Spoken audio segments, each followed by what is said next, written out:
Bare face ko po. Wala akong gamit na kahit anong makeup for today.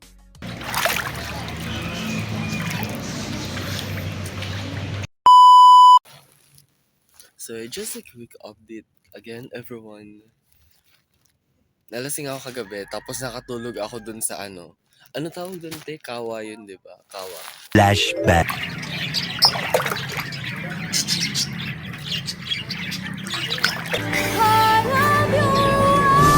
A few minutes later. It seems like nakatulog yata sila lahat. Tapos ako, I'm kinda dizzy. So, I'm going to sleep na. Good night. End of flashback. Anyway, kunin ko lang yung bag ko, tapos let's start my morning skincare.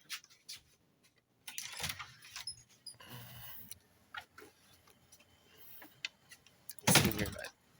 Ayan. Wala masyadong tao. Nasaan yung... Nasaan ba yun?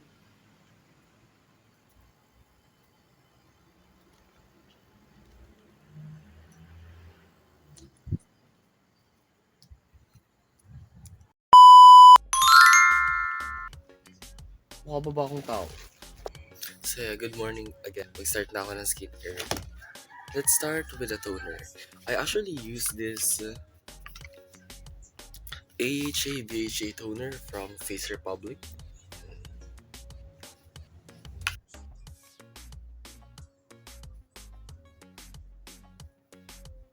Actually, hindi naman talaga kailangan masyado yung toner because the main reason why people use toner is only to balance the pH level.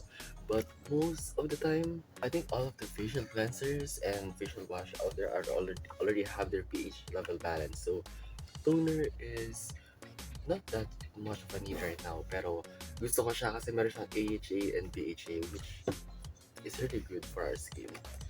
Let's proceed with a moisturizer. I also use this gel moisturizer from Face Republic as well.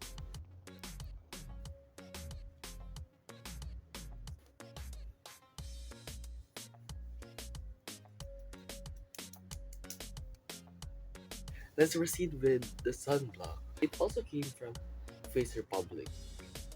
The Purity Sun Essence. Taba.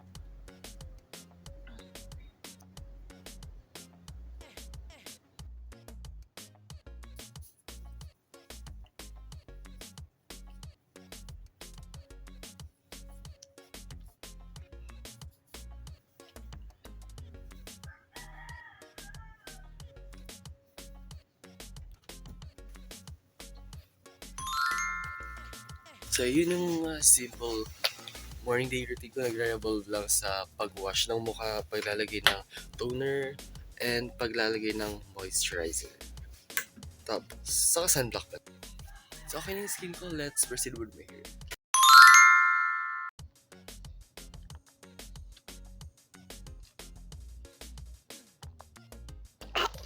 Init.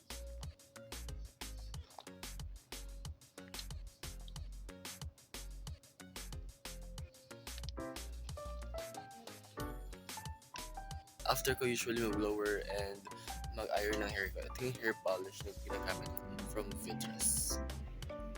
Nirecommend lang siya ng friend ko, pero nung ginamit ko na siya, okay naman yung results niya.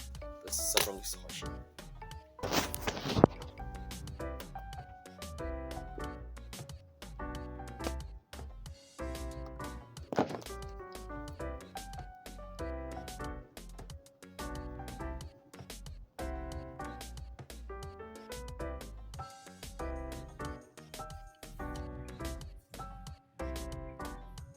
Yan, mukha na akong tao.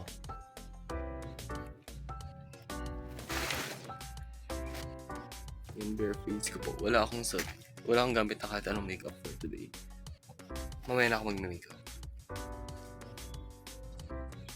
A few moments later.